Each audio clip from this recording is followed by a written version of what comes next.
Hi everyone, it's Christina from Card Creations and More by C. And tonight we're going to be making a video of a very simple card, more meant for a little boy. I wanted to enter this in the Scrappy Moms Challenge, which was to use Create a Critter. And if you don't have that cartridge, you can use any other cartridge that has similar cuts. So what I want to work with tonight is this cute little dinosaur, and I cut him at 4 inches. And what I did the black layer for the base, then I did the red layer for the little points here, and then I did green. But what I want to do is have more colors. So when I did the top layer that cuts these circles, normally it cuts the head and the feet as well. But I decided to do something different, and I cut the head off of it and I cut the feet off of it. So this way you can keep the green color and have a little bit less yellow. And I really like how that looks. But I also want to give this some texture, so we're going to be running it through the Cuttlebug. So I think we'll go ahead and do that first. I'm using the Tiny Bubbles embossing folder. And when you're working with your embossing folders with Cuttlebug, I believe the Cuttlebug is actually printed on the front. So you want your face up. Whatever is facing this here should be where the imprint's coming out. You can also just tell by looking at the one that's dented in. It's going to be the one coming up. So sometimes you're working with something that it does matter what direction you put it in. So we're going to go ahead and get the Cuttlebug out. And I'm using the A plate and then 2 B plates. It's going to be sandwiched between them. I'm just going to run it through really quickly. I really love the Cuttlebug embossing folders to give projects a little bit of texture and dimension. And so now we have that, and it looks really cute like that. I really like that. So that's all we need that for. And to visit the Scrappy Moms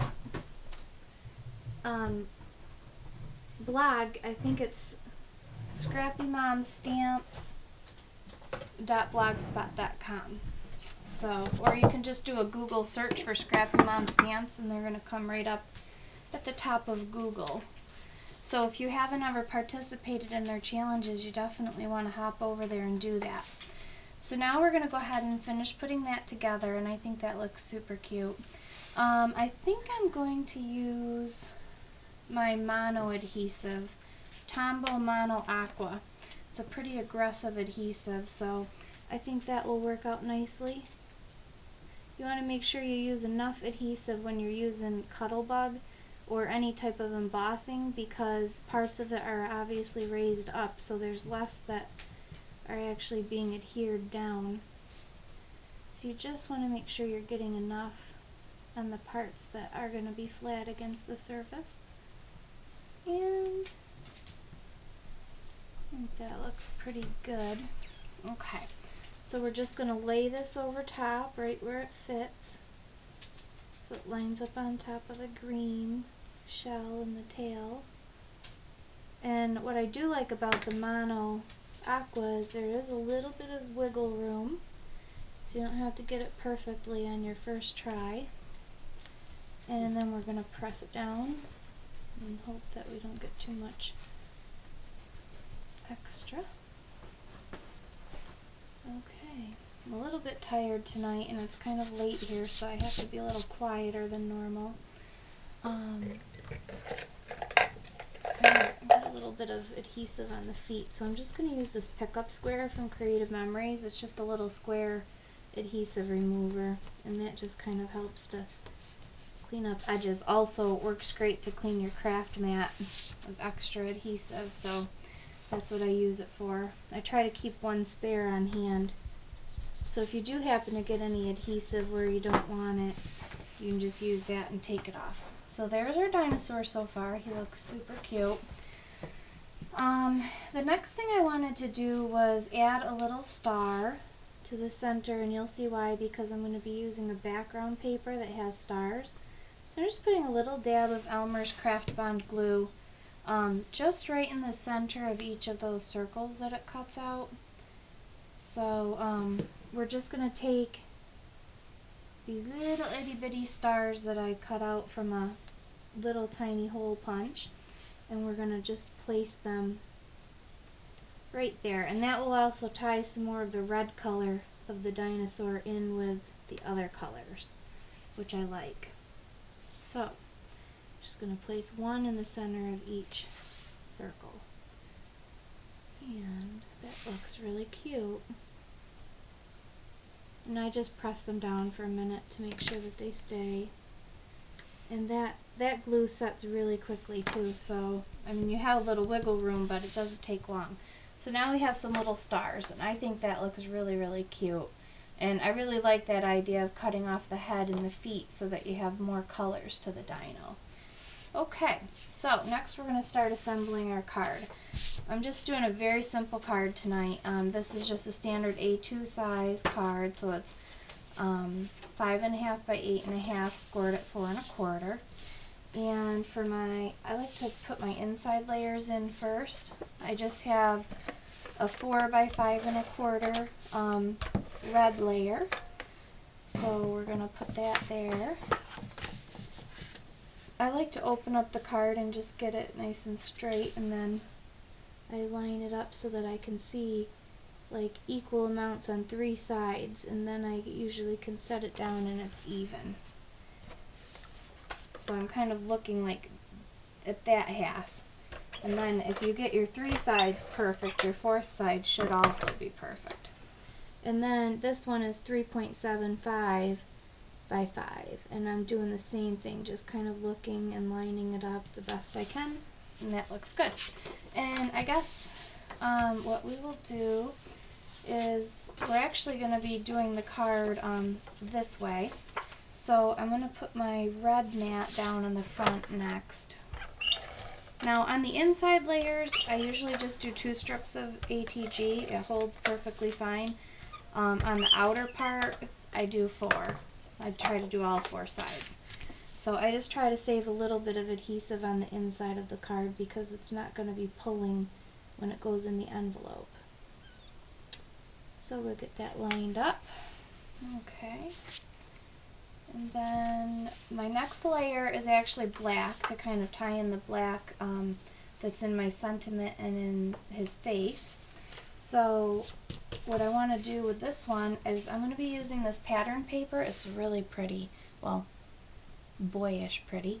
But it's got a lot of nice bright colors that match my dinosaur, along with a little bit of blue that I didn't really tie into it, but it's not like obviously blue. So, and that's also why I chose the stars for his little spots there, so that it kind of ties that in together. So we're just going to run that across the bottom, and I cut it a little bit bigger than I need, so I'm just going to run my ATG on my actual mat, and then we'll just line this up to the edge and give it a trim so that it's the right length. This way you don't have to worry if you cut it and it's a tiny bit shorter than what you needed. It won't matter. Okay, and I'm still getting used to cutting with these new scissors, so I try not to go super close to the edge the first time because I don't want to overdo it, but these are really nice scissors. These are the Tim Holtz Ionic ones. Got them with like a 50% off coupon, I think, so they were only like $7. And oh my gosh, they are so nice. They're so comfortable and sharp, and they're non-stick, and I really love them. But it's a little bit more awkward compared to the Cuttlebug scissors for me trimming edges, so I'm still getting used to that. Okay, next I want to put a little strip of ribbon. If you notice, the green in the pattern paper is a little bit brighter green. So I just want to put a little bit of ATG right here at the seam. And I'm not going to tie a bow or any knots or anything. I just want the ribbon. So we'll just go ahead and lay that down. And I'm just going to use a little bit of Scotch tape on the back side.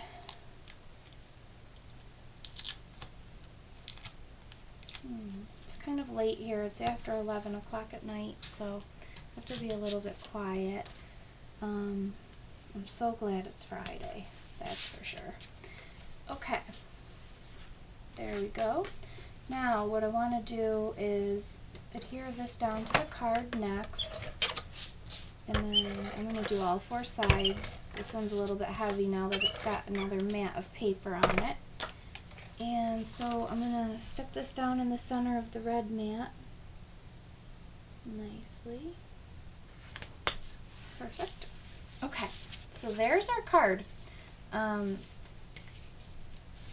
what we're going to do is put our dinosaur on. And I already went ahead and stamped the sentiment for the outside, which is happy, happy birthday. So we're going to adhere that down right there. So let's do that next. Just put a couple strips of ATG there.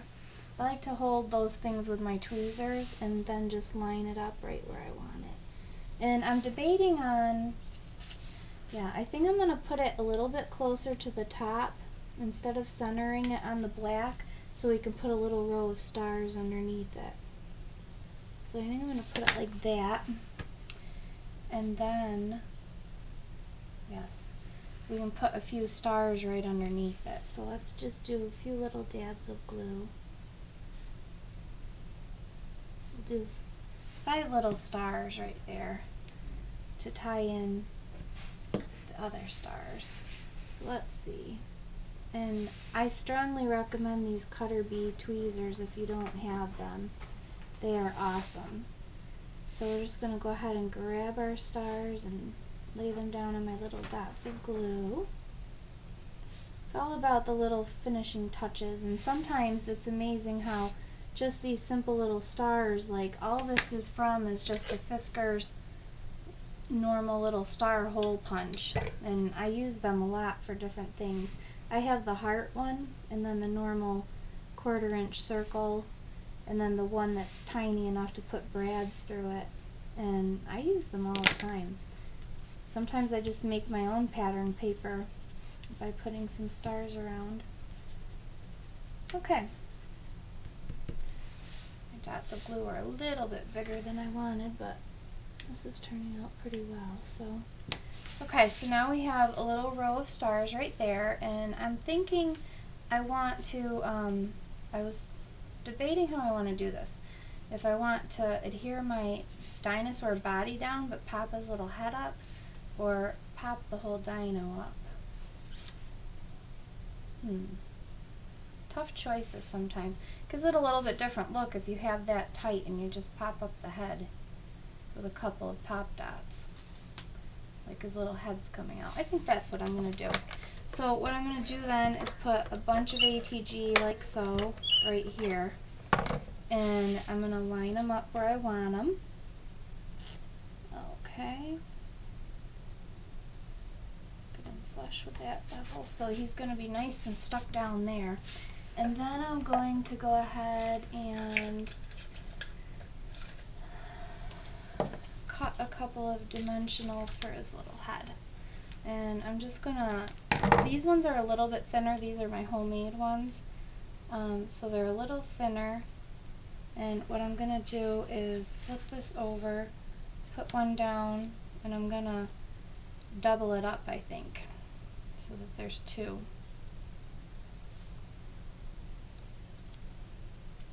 Okay, so we'll go like that.